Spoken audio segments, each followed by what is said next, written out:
I would remember him as a human being of great decency, great inspiration, great moral compass, and someone who lived his life with such courage, with such fortitude, and with such love for the country and for every countryman, for every animal. I mean, I don't think there'll be another Ratan Tata because he, I'm sorry I'm getting emotional, but he was a different kind of man.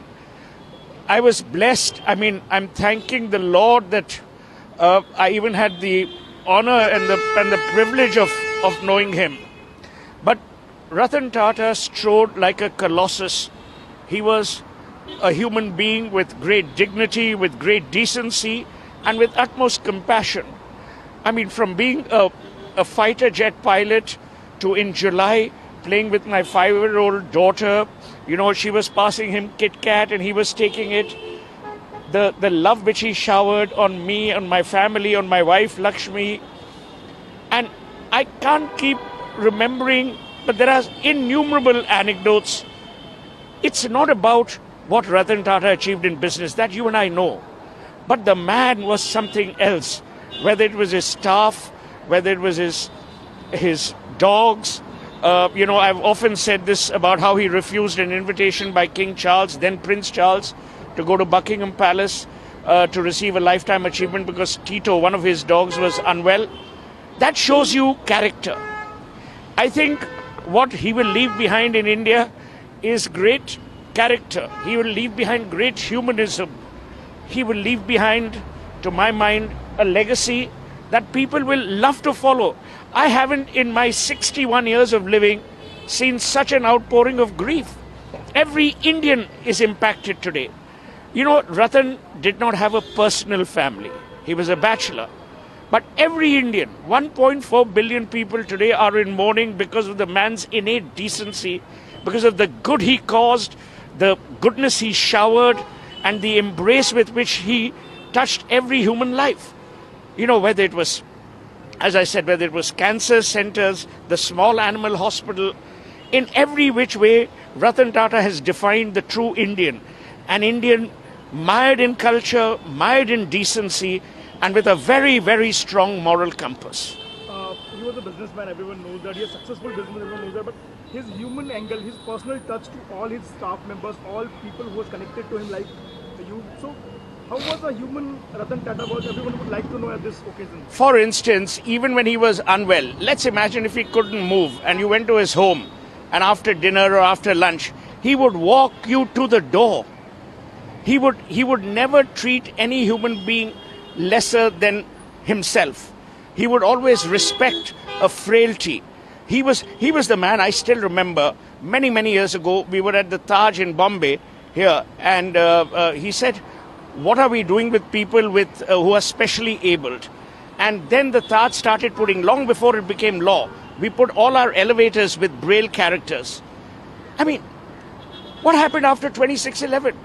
Every person who lost his life, their families were grieved personally by Ratan Tata.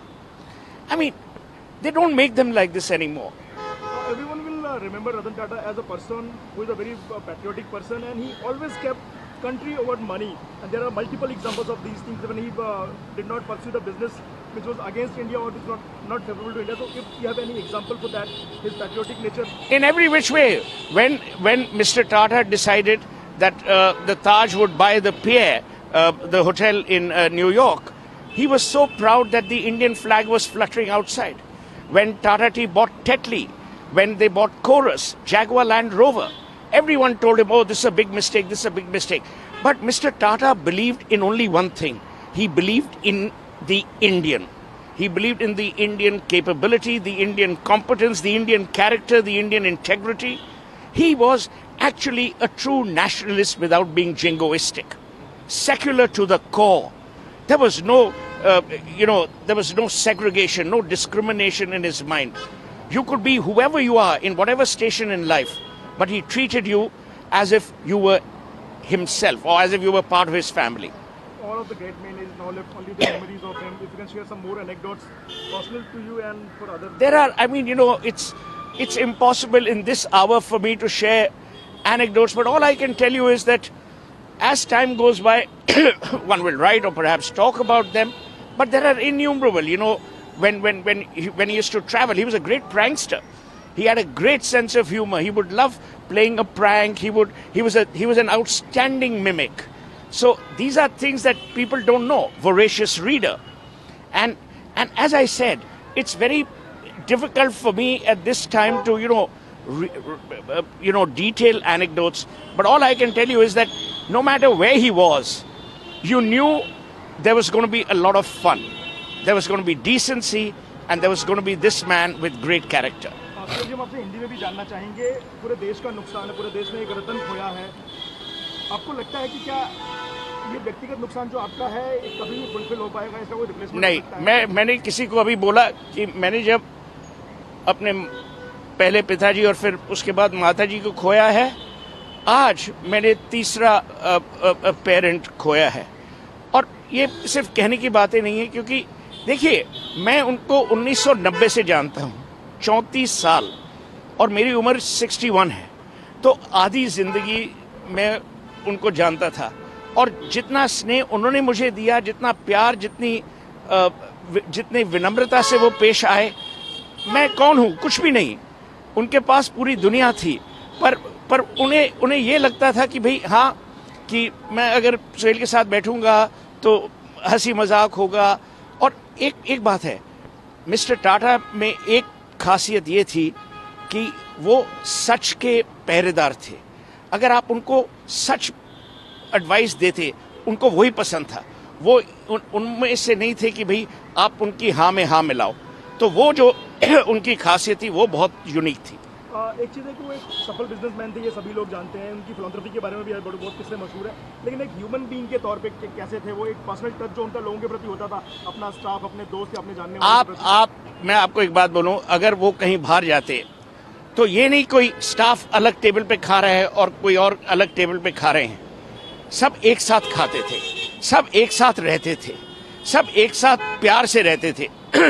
और सबकी देखभाल जो उनने, देखिए मैं आपको एक बात बोलूं, अगर इंसान एनिमल्स, अपने कुत्तों की हिफाजत कर सकता है प्यार से, और मैं आपको बोलूं, जब बॉम्बे हाउस रेनोवेट हुआ और चंद्रशेखरन जी चेयरमैन थे और अभी भी हैं, जब बॉम्बे हाउस रेनोवेट हुआ, रतन टाटा ने इंसिस्ट किया कि एक एरिया सिर्फ कुत्तों के लिए होगा। ताज में भी आप जाइए, आज ताज बॉम्बे में जाइए, अगर कोई इंडी या रेस्क्यू डॉग है, उसको अंदर जाने की पूरी परमिशन है। ये इंसानियत है।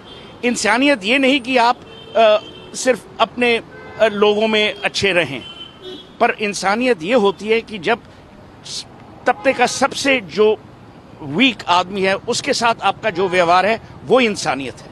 सर, बिजनेसमैन तो बहुत सक्सेसफुल थे, उन्होंने मनी फोल्ड बढ़ाया, जो पूरा रेवेन्यू था अपने ग्रुप का, लेकिन इंसान के तौर पे बहुत सफल है। आपने बताया हमेशा उन्होंने बिजनेस के ऊपर देश को तरजीह दी। अगर बिजनेस में फायदा हो रहा हो और देश के नुकसान में, तो उसको छोड़ देते। मैं आपको एक बात बोलूं, मैंने ये लिखा भी हुआ है, 2008 में मैंने लिखा था। मैं नरेंद्र मोदी जी के घर था गांधीनगर में, तो उनने मुझे पूछा कल कहाँ जा रहे हो? तो मैंने कहा बम्बई। तो उन्होंने कहा जब रतन टाटा को अगर मिलोगे तो मिस्टर टाटा को बोलना कि नैनो यहाँ ले आए। तो मैंने ये मैसेज कम्युनिकेट की। उसके बाद, और ये नरेंद्र मोदी की भी, you have to give him credit, उसके बाद पूरा वो जो सनद एरिया था वो ऑटो हब बन गया। पर क्यों मिस्टर टाटा ने नैनो क्यों शुरू की? नैनो इसलिए शुरू की क्योंकि एक दिन जब वो ड्राइव कर रहे थे, उन्होंने देखा कि एक परिवार एक स्कूटर पे भीग रहा है। तो उन्होंने कहा हम लोग 1 लाख की गाड़ी क्यों नहीं बना सकते, और वही हुआ। पर मैं अब ये बोलना नहीं चाहता, कंपटीशन ने एक बहुत ही भयानक रोल प्ले किया था, उसके बारे में ये अभी समय नहीं है बोलने का। एयर इंडिया जब वापस आया 2022 में, उनके मन में जो खुशी थी, क्योंकि आप याद रखिए उन्होंने जितना एयरलाइंस में इन्वेस्ट किया है, और एयरलाइंस को वो इतनी अच्छी तरह जानते और कोई नहीं जानता। उन्होंने चेयरमैनशिप से रिटायर होने के बाद जब फुल टाइम वो नहीं काम कर पा रहे, तो उनकी जो छोटे इन्वेस्टमेंट जहाँ भी लगाए, वो सारे बहुत अच्छी तरीके से। वही तो मैं आपको बोल रहा हूँ, वो क्योंकि रतन टाटा भारत और भारतीय में विश्वास करते थे। जब मोदी जी ने स्टार्टअप इंडिया किया, उसके कई साल पहले रतन टाटा ने इन्वेस्ट किया, और रतन टाटा जानते थे कि जहां वो इन्वेस्ट करेंगे, उन लोगों की बिजनेसेस में और लोग इन्वेस्ट करेंगे। इसी भरोसे पे कि रतन टाटा ने इन्वेस्ट किया, तो उन्हें प्रोत्साहन किया, उन्हें इंकरेजमेंट दी। ये कोई नहीं करता। उनकी मैंने कई सारे ऐसे छोटे किस्से हैं जो मशहूर हैं कि जब उन्होंने एक छोटे ह्यूमैनिटेरियन टच के लिए कुछ बहुत बड़ा एक स्टेप लिया हो, जैसे अभी आप हमें बता रहे थे कि उन्होंने किंग चार्ल्स का एक न्योता ठुकरा दिया था, क्योंकि तो किंग चार्ल्स ने उस टाइम प्रिंस चार्ल्स थे बकिंगम पैलेस में, उन्हें लाइफ टाइम अचीवमेंट अवार्ड उन्हें देना था। तो मैं 4 दिन पहले लंदन पहुंच गया, तो टाटा साहब का मुझे मिस कॉल्स आई। तो जब मैं एयरक्राफ्ट से निकला, मैंने उनको फ़ोन किया, उन्होंने कहा देखो मैं बकिंगम पैलेस नहीं आ पाऊंगा। मैंने कहा क्यों? नहीं, टीटो बीमार है। टीटो उनका जर्मन शब्द है। मैंने कहा मीन्स? ही सेज नहीं। तो मैंने उस टाइम प्रिंस चार्ल्स को जाके बोला, उन्होंने कहा देखो ये है इंसान जो हर आदमी, हर कुत्ते, हर पशु के बारे में सोचता है, ये इंसानियत है। सर आप उनके काफ़ी करीब थे, उनके हर पहलू से आप वाकिफ थे। अच्छे बिजनेसमैन, एक सक्सेसफुल पायलट, अच्छे इंसान, एक अच्छे कंपनी के लीडर। आप कैसे चाहते हैं कि दुनिया उनको याद करे, रतन टाटा को, पद्म विभूषण रतन टाटा, बिजनेसमैन रतन टाटा, ये किस तरीके से? भारत का रतन, बस वो यही चाहते थे कि लोग उन्हें प्यार से, विनम्रता से और मोह से याद करें। उन्हें कोई अवार्ड ऑनर जो थी, कोई अवार्ड ऑनर ऐसी नहीं है जो उन्हें नहीं मिली। वो भारत के रत्न हैं, भारत के रत्न रहेंगे। और मैं समझता हूं कि रतन टाटा शायद स्वर्ग चले गए हैं, ही हैज लेफ्ट, अब दुनिया में नहीं रहे, पर हमारे दिलों में, हमारे दिमाग में, हमारी संस्कृति में वो जरूर रहेंगे। एक लॉन्ग पेंडिंग डिमांड है जो पूरे कंट्रीमेन में काफ़ी लोग ये मांग करते रहे हैं कि रतन टाटा को भारत रत्न दिया जाना चाहिए। एक बिजनेसमैन जिसने फिलैंथ्रोपी को एक नई हाइट दी, एक देशभक्त। मैंने तो ट्वीट भी किया है कि और उसमें मैंने मोदी जी को टैग किया कि भाई मेरे हिसाब से और कोई आदमी इस दुनिया में नहीं है, हमारे देश में नहीं है जिसे भारत रत्न और डिजर्विंग होना चाहिए। हाँ सर, ऐसे मौके पे कई सारी ऐसी चीज़ें हैं जो लोगों को याद आती हैं और वो भावुक कर जाती हैं। आप भी अभी थोड़ी पहले हमारे साथ बात करते हुए भावुक हो रहे थे। कुछ ऐसा एक पर्सनल टच जो आप उनसे शेयर कर पाए जो रतन टाटा और आपके बीच रही हुई अब तक? वो मैं शेयर नहीं करूंगा, पर मैं सिर्फ यही करूं, जैसे मैंने आपको कहा कि मेरे लिए वो पिता समान थे, दोस्त थे, और उससे ज्यादा मैं आपको क्या कहूं इस समय पे जो चोट सिर्फ मुझे नहीं, ये गलत बात है कि सिर्फ मैं भावुक हूं।